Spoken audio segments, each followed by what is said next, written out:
Panvision TV presents কওমে লূতের যে আচরণ, জি জি, এটার পরিণতিটা, এটার মানে এটার পরিণতি শরীয়তের হুকুমটা একটু বলবেন। হ্যাঁ, পরিণতি কোরআন মাজিদে এটা পরিষ্কারভাবে উল্লেখ আছে, এবং এই জাতিকে আল্লাহ তাআলা শাস্তি দেওয়ার জন্য ওই জায়গাটাকে উল্টিয়ে দিয়েছেন এবং সেটার নিদর্শন রেখে দিয়েছেন।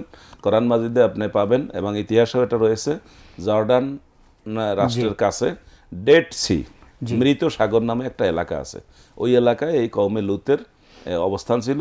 তারা যেহেতু পুরুষে পুরুষে তাদের সেক্সুয়াল কাজ করত, নারী নারীর সাথে সেক্সুয়াল কাজ করত, পুরুষ মহিলা বিবাহ বন্ধ করে দিয়েছে।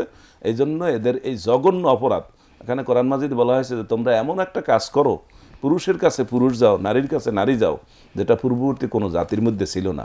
আমাদের এই জঘন্য পাপের কারণে আল্লাহ তাআলা তাদেরকে উল্টিয়ে দিয়েছেন, এবং সেই ডেড সি এখনো দুনিয়াতে সাক্ষী হিসেবে রয়েছে। সেখানে কোনো প্রাণী ওই সাগরের মধ্যে, ওই এলাকাটাকে আল্লাহ উল্টিয়ে দিয়েছে, এটা রেকর্ড রয়ে গেছে।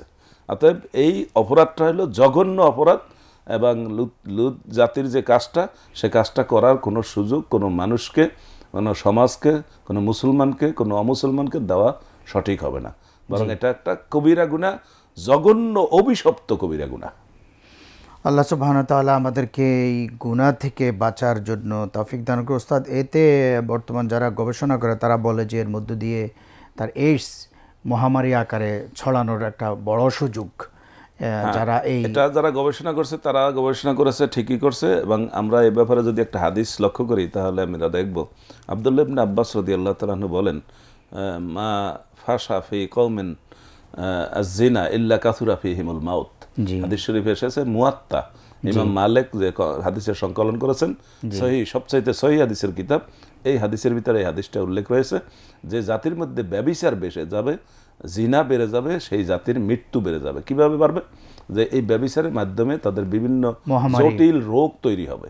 এই রোগে যখন সে মারা যাবে, তখন সে এই কথাও বলতে পারবে না যে আমি এইডস রোগে মারা গেলাম, কারণ এটা একটা জঘন্য নিন্দিত রোগ। এই পাপের রোগগুলো আরো ছড়িয়ে যাবে যদি এইটা ছড়িয়ে দেওয়া হয়।